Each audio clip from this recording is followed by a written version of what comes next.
welcome to another episode of Entrepreneurs in Fuego. With me I have Michelle Micalizzi. Did I say that? Mm-hmm. Micalizzi? Yep, Micalizzi. It just rolls out of my tongue. What is a visual journalist?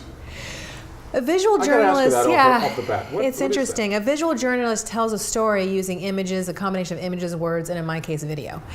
Okay. So what I do is I interview business owners, very similar to yourself. All right. And we do a YouTube video, and then from the YouTube video, I get 5 takeaways from their from the conversation that we have. So and she's then doing the same thing that we're doing today. exactly, very similar, very similar. And then the big difference is I do an illustration. Okay. That goes with the interview. Okay. And so the illustrations are then in our opening at the end of the series, and then all the business owners can get together and meet each other and network, and that's what the art of fearlessly doing business is. So I've been doing visual journalism since I was a little girl, always recording the conversations of the folks around me and the experiences that I had. Cool. I went to art school and concentrated in photography, and then later developed more into a multimedia painter. And so I found a creative way to marry my two loves, art and business, with my first love, which is entrepreneurship. All right. So you're a video journalist. Mm-hmm. You do what I do. Mm-hmm. Kind of. You're much better at it than I am. Oh, please. What would you ask yourself? What would I ask myself? Well, I ask everyone the same 5 questions. Forget about that. Yeah. What would you ask yourself? What would I ask myself? Gosh, it's a good question. I guess, how'd you get here? How did that happen? I grew up in Vermont, which is probably the least journalistic, artistic place on the planet at the time that I grew up there. So I'm not quite sure where the creative gene came from. I grew up in a family business, though, so I know where my love for entrepreneurs came from. It's from being the daughter of a family business owner. Brattleboro, Vermont. Yes. Is the first small city that I visited. This is way back when. Yeah, that's a long time ago. That was a long time ago. Yeah. So I know Vermont very well. Yeah, Vermont's beautiful. Vermont is very beautiful. Yeah. All right, so you have this entrepreneurial gene since you were a kid. Right.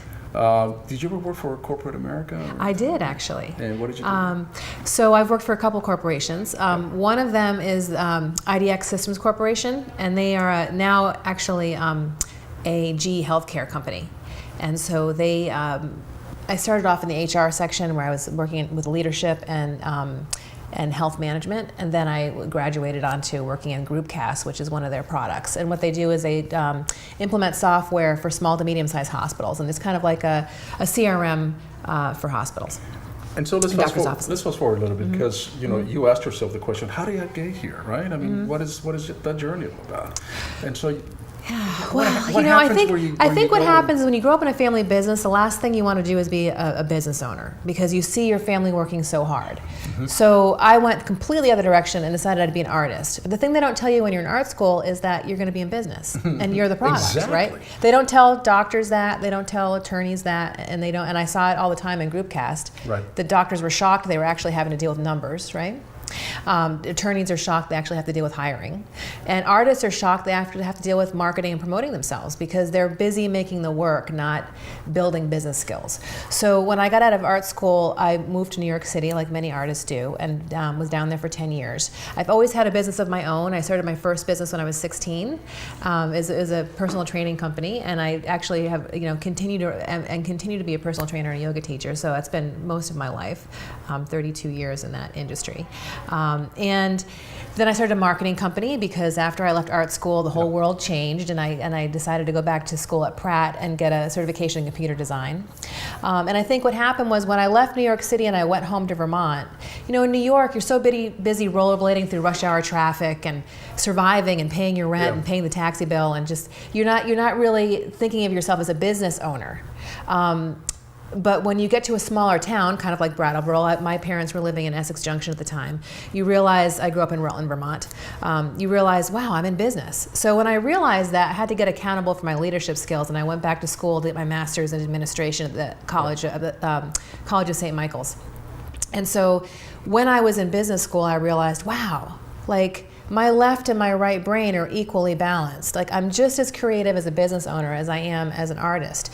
And so over the years of working for corporate America, IDX Systems Corporation, I worked for GoDaddy, I've worked for Revlon, was one of my biggest clients in New York City, realizing what my skills were from working in corporate America, from working on my own and being an artist, I found a way to creatively marry all of my skills into one initiative in two businesses, which is Fearlessly Deliver, LLC, which is my business executor business. And what does Fearlessly Deliver convey? What is that? So Fearlessly Deliver, when I was thinking about naming, using tools to name your business, I wrote down all the words that I could think of that an entrepreneur needs to be in business. And the word that jumped out to me mostly was fearlessly, for two reasons. One, because any business owner has to be fearless. You have to literally deal with the risk in a way that is very different than working for corporate America. Sure. And secondly, in the Bhagavad Gita, in the 16th chapter, they talk about what is the first thing that you need to get closer to God, and the thing that you need to get closer to God is to be fearless. And so, both from a spiritual perspective and from an entrepreneurship perspective, the first thing you need is fearless. To be fearless. And delivery is, there's a deliverable. I do project work. So at the end of the time that we're working together, I deliver you a project. And so it's a deliverable. So I thought about all the things that I would be doing for business owners, and really deliverable and delivery came down. So I see you apply your Hinduistic yoga lessons into your personal and professional life. Right. See, you didn't know. I know these things. I know these things, Taylor. I've been doing yoga for 16 years, so it's hard to not incorporate yoga. Does it help you? God, absolutely. Absolutely. I mean, it sounds like a silly question because, the answer is probably yes. Yeah. But, some people just do things because they're accustomed to it. It's just routinely anymore. I would be a completely different person had I not started to do yoga. It's changed me completely. How? Well, I do hot yoga, I do sumitsu yoga, and I do ashtanga. And one of the things that we learn in yoga is basically how to tolerate stress, right? So if you go into a hot yoga room and it's 104 degrees and you're just sweating, and you're trying to put your body into a position that seems like it might not want to go that day, you learn how to deal with pressure and the impossible in a very different way, and you breathe through it. And so in life, you're stuck in rush hour traffic. Yeah. How do you deal with it? You can't do anything in rush hour traffic. If that was, you just breathe, right? If that was my biggest problem, yeah, being stuck in traffic, I would never have to go to yoga. But I think entrepreneurs deal with risk and uncomfortable situations all the time, and being able to breathe through uncomfortable situations and risk and not exactly knowing what's going to happen next is what yoga teaches you. Fearlessly Delivered. What is exactly, or how it exactly helps an entrepreneur or a business owner? So I've had 5 businesses of my own. I grew up between a father and a godfather who had 10 businesses and 2 corporations. So I remember sitting down, watching my dad work and knowing that if he had one more person just to help him through this one thing, and how much easier his life would be. I've been that person. I remember when I had my salon back east and I was rewriting my employee manual for the second time. And I thought, God, at 4 o'clock in the morning, if I just had someone who could look at this copy one more time, somebody with executive functioning, not just my mom or my dad. Well, my dad has executive functioning, but not somebody who just wasn't committed to have an owner's mentality. And so what I do for business owners is I'm an entrepreneur for hire. I'm the 8th day in the week. I'm the extra 3 hours in the day.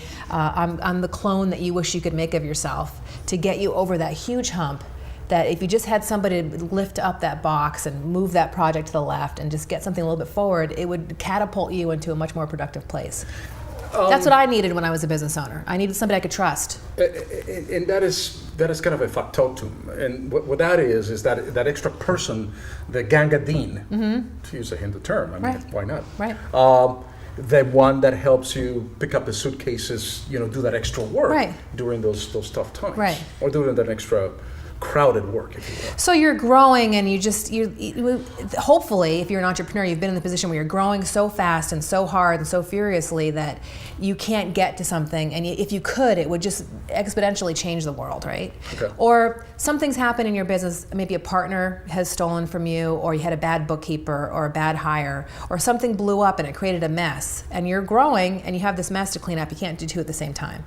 And the other thing is people who are exiting. All right, this is okay. So you're that entrepreneur for hire. Right. Do you find yourself that because your business is becoming very successful, that you yourself as an entrepreneur for hire need to find an entrepreneur for the entrepreneur for hire? Well, I'm a connector, I'm a networker. And so in the beginning, I knew that my business would take off. There was no question in my mind because I've been around entrepreneurs my whole life, and I knew the one thing we all need. It was just a matter of when and putting the time and the energy in. Okay. So I already have a model built in where I have a whole network of people where I'm freelancing out pieces of the project, and I have other entrepreneurs that I'm working with that potentially can pick up projects and take on additional work. Gotcha. So I've already built in growth to the model. I've always begin with the end in mind. So you are essentially taking on whatever item or responsibility that business owner, whatever need that he or she has at the moment, but you do not necessarily do all that, but you rather parcel it out in such a way that professionals come in and help out with. Potentially. I potentially do it all. Okay. So that's what makes me different. In your questionnaire before, you said, what makes you different? I don't really know anybody who does what I do. Do we have a question? The questionnaire for your ASU questionnaire that says, what makes you different? Well, I don't really know anybody who does what I do. And if you did know someone who did what, how would you find them, right? So I knew the only way for me to go out and meet people and let them know what I was doing is to tell them what I was doing.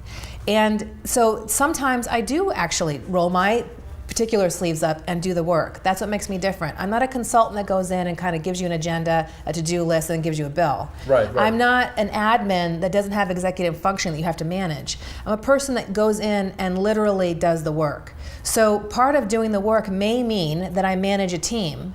It might be your team or a team that I put in place, or it might be that I put on my overalls and my baseball cap and start shoveling. You're amazing. It depends. You're amazing. I mean, this is what entrepreneurs need, right? It's what I've needed at 3 o'clock in the morning when you just want to kill yourself. Like you just wish that there was somebody that could take over this bookkeeping project or help implement the CRM, or oh my God, if someone could just meet with the plumbing inspector. I remember when I bought my building for my salon, and I was just, in business school, they don't tell you all the crap that you're going to have to do to get the building open, okay? And my dad had the building open when I was 2, so I was probably paying attention, but I wasn't taking notes, right? So the thing that you learn in entrepreneurship when you're in college is not about what happens when they tell you you need to put a sprinkler system in. Right. You don't learn the reality, the real kind of common sense things about being in business. You can go and learn about the numbers and marketing and all the theory in business school. You can work for somebody and get directed, but until your name's on the mortgage and your name's on the checks that go to the employees, you have no clue what you're up against until you have something that comes up against you and you go, oh my gosh, I don't know how to do that.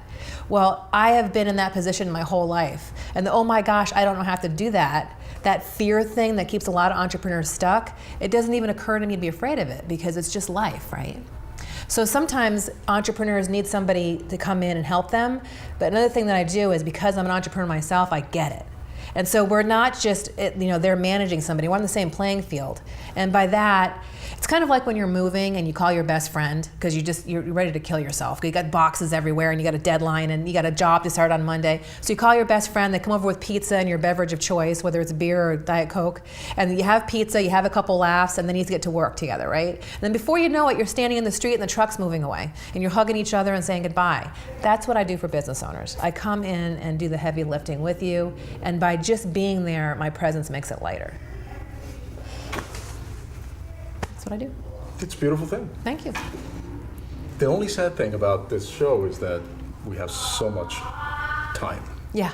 And that's it. Yeah, it's a deliverable. But it's specific. But I would love to invite you back to share a little bit more about what you do and how we can help you with your business, and similarly, how you can help a lot of the entrepreneurs that we have here on the show. I know every single person that comes here needs what I do. At some point or another, they need what I do. And what makes me the happiest in the whole world is watching someone get lighter because I showed up. I know I need it.